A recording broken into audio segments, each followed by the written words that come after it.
Welcome to PvP. Today Dan plays Star Conflict. Now this is something I picked up a little while ago. It's a third-person fighter ship online space battle kind of thing. It's a pretty good game actually. It's not bad for sort of just sort of general spaceship fighter stuff. Obviously not quite as in-depth story-wise as something like Star Trek Online, but the fighter combat is much better than something like Star Wars Online, which has got these sort of very basic on-rail shooters kind of thing, whereas this is more of a sort of, big asteroids, big bases, capture the flag, team deathmatch kind of thing.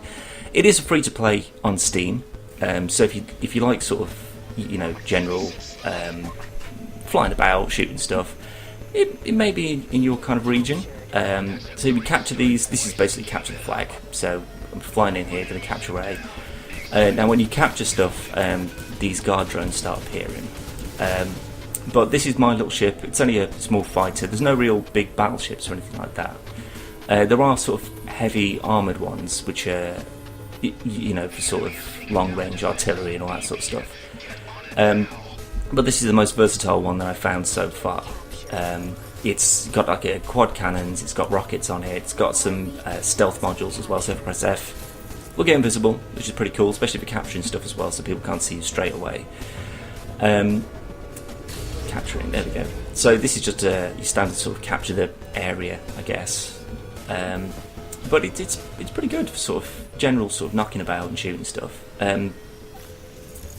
Now there is something that was shown on the Angry Joe show, which is kind of like this big online space battle, sort of great big battleships sort of flying about, shooting the shit out of each other. Now, although I absolutely love the look of that, that was just in early alpha stage, and this gun is doing no damage to anybody. Let's fly some rockets off. There we go, I did a bit more. Now this is the big sort of artillery ship I was talking about. It's obviously not quite as aerodynamic, it's a bit slower, but the hull strength, the shields, are a lot more longer lasting, so I need to blast it with a few missiles and just continually shoot it. I'll die. There we go, fuck me. So your standard sort of thrusters, we've got shields, we've got the overcharge, the overheats should I say, on the main guns. Health and shields are on the right. I'm not sure what I think the speed is the one on the very far left, which is reducing down as I hold down W. And then your thrusters, sort of like your afterburners, are the bar in from that. But other than sort of... there's a lot of bots on this. Every single match I seem to play has got a lot of bots. Now I don't know if that's just to fill out the numbers, or if there is just always players bots on every match. Oh god, come on. But it's all sort of mouse and mouse control really, so your aiming is all through your mouse. But it's pretty good though, because although it steers, it is it's steering you in the direction where you're going to be shooting as well. So it's pretty useful. Textures, obviously, as you can see from this asteroid, aren't particularly good, but the graphics on the ship, not bad. Considering it's a free-to-play, it's a pretty good sort of all-rounder. But as it is obviously a free-to-play, there is just a bunch of freemium stuff. So if you want to get any decent ships, you want to get any decent gear, you want decals and all that sort of stuff, play for hours, and you may earn enough experience in these sort of like gold coin things in order to actually get it. But odds are, if you want to get anything pretty quickly, you will need to pay for it, which is a bit of a pain in the arse, really. But for something like this, it was just sort of your general flying about shooting stuff. You can forgive it. It's sort of inconsistencies, and it's not overall great XP system. But matches usually pretty quick, as you can see from the top. It's a similar sort of... oh shit, this guy's got lasers. Oh Christ, he took me out. So it's runs on that sort of similar kind of battlefield ticket thing. So we've got 648, they've got 391. It's the first to deplete them, I believe. So we've got A, B and C, and then you've got the sort of the colours of who's controlling it at the moment. So B is currently being captured, which I think just has been, and C is, and has also got these little guard drones which automatically spawn around it. So I don't think you need to take those out to start capturing it, but it certainly helps because they will, although they're not very strong, and the health isn't particularly very good either. It slows down people attacking, but a couple of us looks like converging on C. my guy's under attack there, so if I can, I'm going to help him out a bit. Now, after a few seconds of looking at them, you do kind of get this auto-lock thing, which is where missiles start coming in handy, but this guy's getting pretty fucked up now, so he's going to hopefully back off a little bit. Okay, so we're capturing C, so we just need to stay in the area. But it's got this sort of nice three-dimensional flight thing, so, you know, like I say, it's sort of point and aim really to sort of steer where you're going, but then Q and E are your sort of rotation as well. So I love that kind of thing when you're flying back in planes, or especially in spaceships as well, because obviously you've got more than one direction to move, and it's not just up and down and left and right. You know, you can go in all sorts of directions. Oh shit! I'm just going to cloak here because we're getting bad a bit.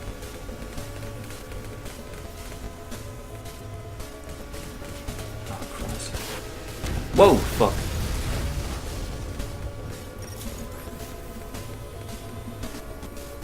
Oh man, that was good.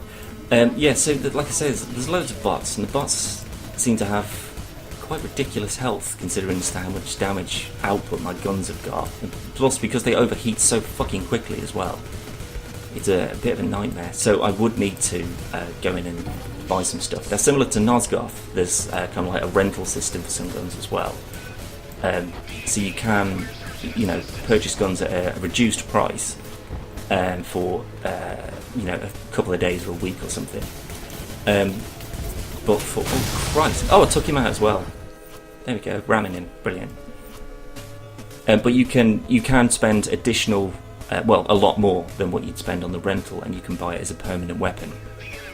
But as for sort of actual story, a single player campaign, there's not really much of anything. I mean, even the tutorials kind of throws you straight in at the deep end. So it's, for what it is, it's probably not bad. I'd suggest it's probably better to get it with a couple of friends. Although no one I know actually owns this, because I was just looking around for sort of spacey stuff after I saw that video about the battleships. And although this obviously isn't anywhere near it, it was pretty close, and it was free to play, so I thought I'd give it a bit of a go. And as I haven't actually paid anything for this, I can deal with it. Not being up to scratch with something like Star Trek or Star Wars. Actually, no, not Star Wars, because Star Wars is less than mediocre. What I would have preferred from that if they'd have gone with the sort of the Battlefront space combat, as well as the kind of on the floor running around Jedi Cotter stuff. But they didn't. They just sort of fucked the whole thing up, really. Now with this, I don't know if it's actually a subscription service or not. If it is, I hope it's not much, because if anyone's actually paying top money for this, I'd be pretty disappointed in them, really. Oh shit, my fucking gun's offline. God damn it. Now we've got a couple of extra modules on here as well. One's I think is like increased damage for ramming, and then the other is like increased damage for just sort of general projectile weapons. But I'm getting pretty fucked up here. I think I'm in the wrong place. Yeah. I can't remember what it is, but it's the same sort of thing. You can buy extra modules and stuff. But again, if you want any decent ones, you're going to have to sort of cough up for it. Now, although I'm not sure what the actual currency rate is, either way, it's going to be too much that I'm actually willing to spend on it.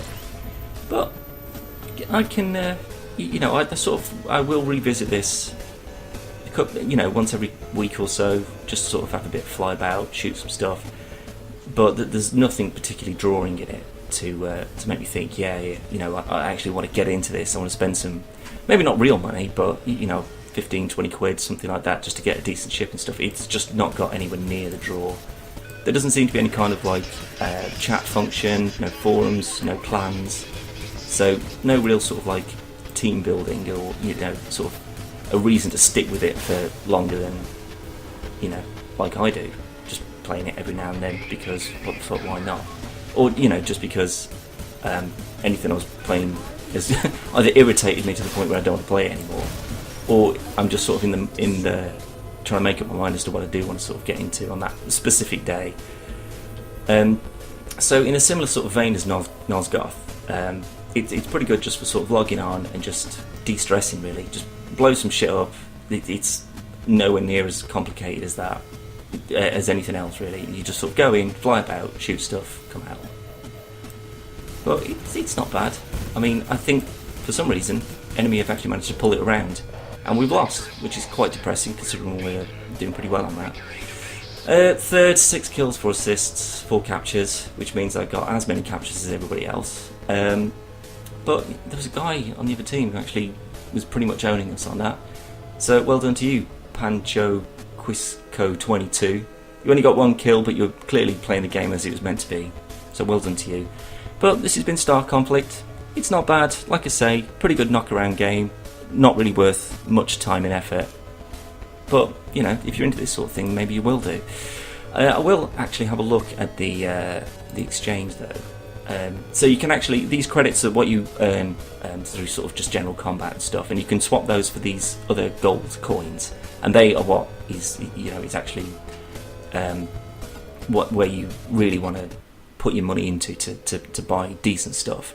I've only got 110, but you can exchange them. So I just spent like 200,000 or something on upgrading my ship to another one. So 5 million, you can get 10,000, but I'm pretty sure that there is a way of purchasing it with real money as well. Not that I actually know how the fuck to do that or not. But they did a Christmas theme and everything over the sort of Christmas. I was kind of expecting, as it's Valentine's Day today, some kind of Valentine's thing. I assume that most of the MMOs will be doing it. But you know, clearly they're keeping their sort of dev logs up to date and stuff, and it's the actual modelling stuff on these is pretty good. So I'd like to see more from this actually. If they did actually do a proper single player campaign or something, maybe I'd be interested in sticking around with it a little bit more, but for what it is, it'll do.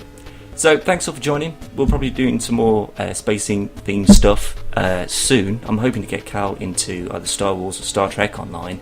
As he's more of a Star Wars fan, I'm probably going to push him towards that, but it's whether he can be asked. That's the main issue. But keep tuned. There'll be more stuff coming up on the website, www.podcastversusplayer.com or .co.uk. And you can also check out the YouTube, where you're no doubt seeing this anyway, which is youtube.com/podcastversusplayer. Thanks all. Speak to you soon. Bye.